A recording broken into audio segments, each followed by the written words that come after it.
yow lañ koy defal parce que ku xam daara xam produit yi muy produire lu jamono xat-xat ak lu pression bari war nañoo bu ñuy bindaat histoire ñu ni lan moo doon position doomu daara yi parce que nag sunu réew mi ñi ko libéré ñépp ay doomi daara lañ réew mi dama koy yàgg di wax tubaab yi yàgguñu ci réew mi biñ fi ñëw dañ fee fekk ay université yu mag ay doomi daara samp ko mën nañ cee citer rek l'université de Pire nga xam ni ñu ngi ko fondé ci 1603 boobu tubaab yi xamaguñ luy civilisation maami Cheikh Tahirou Fall mii moo ko sampoon di Xaali Amar Fall l'université boobu ñi def la révolution torodo ci 1776 foofu lañ génne boobu xam ngeen ni Sénégal xamagul luy république université boobu moo génne Mame Mor Anta Sali Mbacké bi jur Cheikh Ahmadou Bamba Khadimu Rasoul université boobu moo génne Thierno Saïdou Tall bi jur Cheikh Omar Foutiyou bi disparaître ci falaise de Bandiagara université boobu moom la ñoom Seydi Hadji Malick donn moom la Cheikh Ibrahima Niass donn moom la Kunti yu donn moom la Laayeen donn parce que université boobu li ko taxoon a jóg mooy fexe ba tubaab bi bañ fee samp mbërëm tas tubaab boobu nag bëggoon fee samp mbërëm ba léegi moo ñu toppee mboora moo tax ñun ñi xam démb xam li xewoon lu tey xat-xat sunu responsabilité daf ñuy may ñu taxaw moo tax ku yaakaar ni ñun ay parti moo ñu tax a jóg walla ay privilège xamoo li ñuy xeex ñun dañoo juddu rekk donnu di waxal aw askan man mii dama koy faral di wax man sama maam yépp ci xare lañ faatu Cheikh Tahirou mii nee naa la maamam moo sañ ci Xaali Amar Fall ca Pire sëñ Xaban Mbàkke maamam lañ exilé fii kon ñun li ñu donn leer na ci sunu bopp Ousmane Sonko nag li ñu booleeg moom dafa porter sunu combat de bu ko Macky Sall porté woon ñu ànd ak moom lii Ousmane Sonko porté bu ko Amadou Ba porté woon ñu dem ànd ak Amadou Ba mais dañoo leer ni porté wu ko moom combat wu tubaab bi la porté comme Ousmane Sonko moo porté sunu combat loolu moo tax ñu koy soutenir ci sunu combat parce que Ousmane Sonko waxu fi lu bees li mu fiy wax yépp sunu maam yi wax nañ ko ki njëkk a wax tubaab bi moomoo réew mi fii la nekk ci réew mi di Serigne Touba bi ñu ko woowee ci ñaari rakkay Ndakaaru ba dégg la mbër ma wax nga waaru kooku doomu daara la ki dóor zawiyem fii ci digg Ndakaaru doomu daara la kon ku gëm ni doomu daara yi mën ngaa tabax réew mi te duñ ci joxe seen xalaat li wolof naan da ngay taxaw di saw loolu mënul nekk pression mënul tax ba duñ wax sunu xalaat kon ñii wut ku ñu xoqatal nañ seeti ñeneen te bàyyi ñu fi ñun parce que li ñuy wax ci sunu deret yi lay daw te il faut ñu génne ko dafa fekk nag dañ koy def ak responsabilité foofu la ñu wuteek ñenn ñi ñun waxuñu pour waxandoo waxuñu pour parloo dañuy wax parce que ci la ñu bokk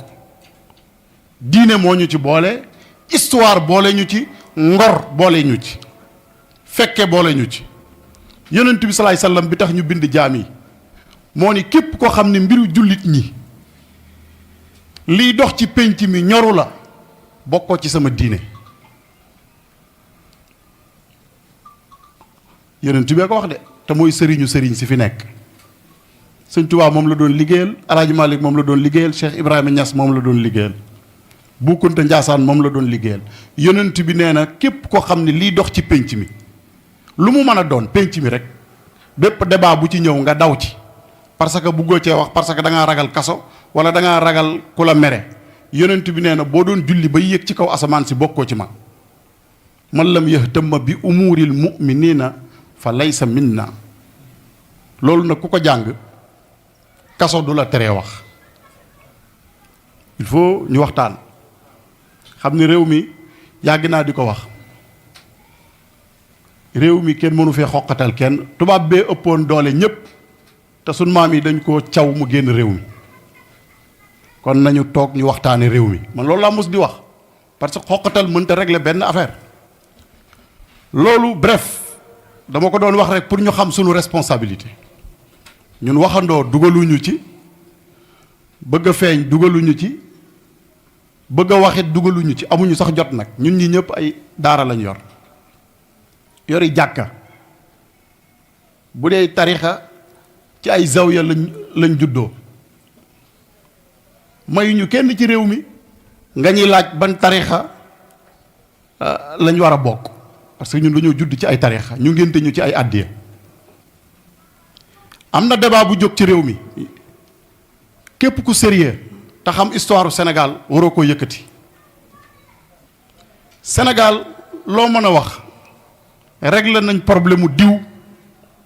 ci tarixa sàngam la bokk wala diw ci kuréelu diine sàngam la bokk. Sénégal bi ñu amee indépendance ñu ni bëreet am république ki ñu njëkk a dénk réew mi ci jàngu bi la bokk te ñi ko jàppale ba mu jot réew mi mooy xalifa généraux yi fi nekkoon. Sëriñ Fàllu Mbàkke radiyallahu anhu ba muy jàppale Senghor ñu ni ko lu tax nga gis fi Lamine Gueye muy ab jullit nga bàyyi ko fi di jàppale Senghor mu ni falloo wuj ma ab ilimaan njiitu réew lañ ma falloo. kon ñiy wax di dugg ci apparence su nit ñi ci wàllu diine maa ngi leen di fàttali waxu sëriñ Fàllu boobu. sëriñ Babacar Sy ñun tijaan yi dañoo gëm ni moo doon Seydi Hadji Malick te ku ne xam na ni Senghor la doon jàppale te nëbbu ko woon. kon caaxaan yooyu ñu ko bëgg a yëkkati ci réew mi nañ ñu respecté même bu dee respecté wuñu histoire respecté wuñu mémoire suñ maam yooyu tëdd ñu respecté ñu. débat boobu ku am fulla ak fayda bu ko fi tudd ñun daal li ñu gis Ousmane Sonko yëkkati na projet ñi gën a baax ci réew mi gën fee sérieux te réew mi tax leen di wax majorité bi jóg ànd ak moom parce que ku ne mën ngaa nax ku ne ba mu des ku alxuraan nekk ci dënnam nit parce que alxuraan bu jiitoo ci yow ku saxi nopp mën ngaa wax ak moom. ñun Ousmane Sonko moomuñu amuñu complexe am dañoo ànd ak moom ngir daf ñoo jaayi projet bi mu porté ku ko porté woon ci réew mi ñu daw ànd ak yow ñu defi pexe ba kompaloo ko bañ ne bëreet kompaloo bi lañ ne kompaloo bi warul jàll nañ toog waxtaan ñu manœuvrer lépp li république bi moom parce que république bi moom moyens yi fii kenn amu fi ay moyens. li fi moom li fi nekk Sénégal ko moom bu ñu naxante bu dee gendarmerie ñoo ko moom bu dee police ñun ñoo ko moom parce que ñoo leen di jox suñuy impôt ñoo leen jox ñu mën a takk der di ñu enquêter ci ndigalu peuple bi kon fii ku fi am doole peuple bee la ko jox ba li ci am ñun ñëpp ñu gis ko waaye Ousmane Sonko gëm ni li mu yëkkati boppam taxu koo jóg ab projet la yëkkati. mu dem ba xam ni ñii ci caaxaan lañ nekk kuñ tardel lañ bëgg mu ni yéen avocat yi continuer leen aspect juridique bi bu leen ko bàyyi waaye man li ma war a def fexe ba projet bi am ku ko porté dinaa fexe loolu continuer mu joxoñ ñu Bassirou Diomaye Faye.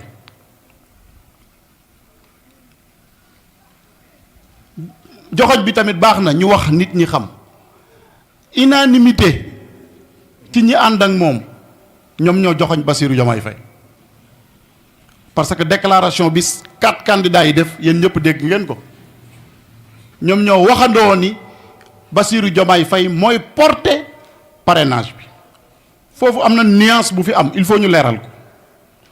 ñun ba tey dañoo gëm ni Ousmane Sonko mooy sunu plan A mooy sunu candidat mais par stratégie la ñu jël Bassirou Diomaye Faye pour mu porter candidat wu parrainage bi léegi nii maa ngi leen di jox nuyoo maître Clédor Ly dem naa cabinet am seeti ko mu ni ma juridiquement ba tey bu dee ci droit rek la ñuy wax tey la Ousmane Sonko gën a nekk candidat te candidat boobu dinañ ko topp politiquement dinañ ko topp stratégiquement lépp lu ñu ci yoon may dañ koy jël waaye li ñu alxuraan jàngal moom lañ appliqué ci Diomaye Faye mooy laa tadxulu min baabin waahid wadxulu min abwaabin mutafarriqa mbokk yi Ousmane Sonko dafa jàngale beneen leçon bu bees ci politique gu Sénégal politique gu Sénégal moo dépassé mën a arab dafay wax ni ana laysa huwa ku naan mën a du yow Ousmane dafa bëgg a wax ni projet bi dépassé na sama jëmm bu ngeen defi pexe ba jëlee ma fi junniy Ousmane Sonko ñu ngi biir Pastef leçon boobu rek la leen bëgg a jàngal kon yéen résumé bi fi may daanelee parce que man mën naa wax ak ñoom bari naa ci xarit lool bi may ñëw nii ki ma añandool pale ba lay xëy man defuma lu may làqat bi may ñëw kii ma añandool ñu naanandoo ataaya ca pale ba lay xëy xam nga kon man xam naa pale bi ñun dañ leen di dafa am lu ñu leen bëgg a wax dañuy bañ gàcce gu gudd gu gàtte ko gën Ousmane Sonko gañe leen moo gën a yomb ci yéen booyu Ousmane Sonko gañe leen te booy bi da leen di gañe de kon bàyyi leen Ousmane Sonko bokk mu gañe leen loolu honneur la sondage yi génn yépp ma wax leen ko nag Sonko premier tour la leen di dóor parce que réew mi fii dara umpewu fi Serigne Cheikh Tidiane Sy moo daan wax ni bokk ci coow li xam coow lee ko gën li ñuy tuddee légitimité état bu Sénégal mu ngi ko ñàkk 2021 te réew ko amul légitimité mënoo gouverner kon yéen ñi ŋànk réew mi bu dee république bi taxul ñuy wax ñi fi nekk ñooñu kenn moomu leen bu leen kenn nax li am nii ñoom la gën a déranger ñun ñii di waxtaan ak ñoom xam leen ñi ŋànk république bi mooy les magistrats ñi ŋànk république bi muy la police et la gendarmerie ñoom la li am nii ñoom la gën a déranger te man mi koy wax je parle en connaissance de cause kon les politiques nga xam ni matuñu juróomi nit dellusiwaat leen réew mi rien n'est trop tard pour candidature Ousmane Sonko ngeen bàyyi ko parce que le peuple sénégalais moom moo porté candidat bi bu ngeen defee pexe ba arrêté ko peuple bi dina am ful lay porté booy bi te grand bi gañe la nag moo gën booy bi gañe la kon kaay leen ñu waxtaan dara weesagul di